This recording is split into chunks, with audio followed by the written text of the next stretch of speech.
Recorda un cosa. Tuberculosis no está con tu persona que tiene tuberculosis, está infecta otro de una manera efectiva.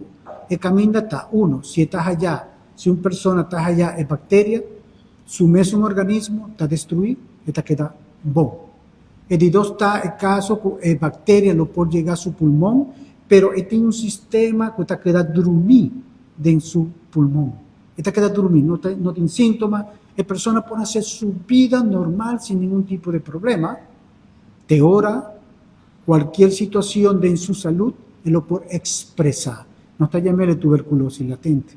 Un tuberculosis latente en el promedio de 2 años lo puede virar activo, pero está más a poco menos del 5% de tuberculosis latente lo puede desarrollar un tuberculosis activo, un Open TB, un tuberculosis sintomático.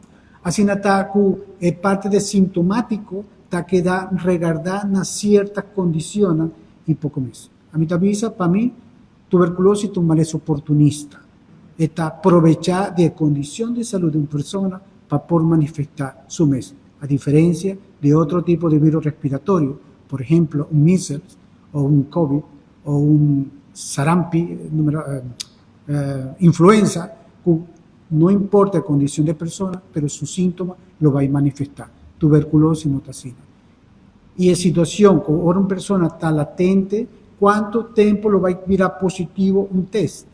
Esta tardada, en el momento que la persona toma contacto con la bacteria esta tardada entre 6 para 8 semanas para no poder detectarle de un PPD test o de un IGRA test, que está un test específico.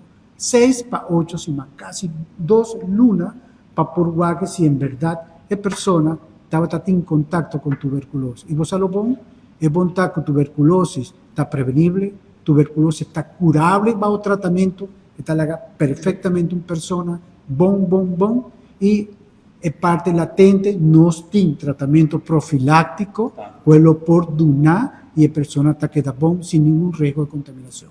Tuberculosis latente no tiene síntomas y está imposible, o está difícil bañar medicina para ir por contagio a otro si no tiene síntomas. Por lo tanto, es nancutín, es parte A, no está bajo supervisión, no está guardando una evaluación, no está haciendo evaluación de long hours para determinar si en verdad está latente o no. Recuerda que está un sistema será y para tuberculosis solo está hope importante, que está matando bacteria de medio ambiente, ventana no por insuficiente ventilación, lo por abrir, lo por 30 parte aquí. Ese está algo que un mester ya toman a cuenta, y me te creo que uno está tomando una cuenta también para sobre el caso de tuberculosis que usted va a isolar, no es inquiere de un área de isolación que usted cumplir con el normativo, pero ya esa ya está tarea de nada. A no estar de un advis, no mete tu medicina.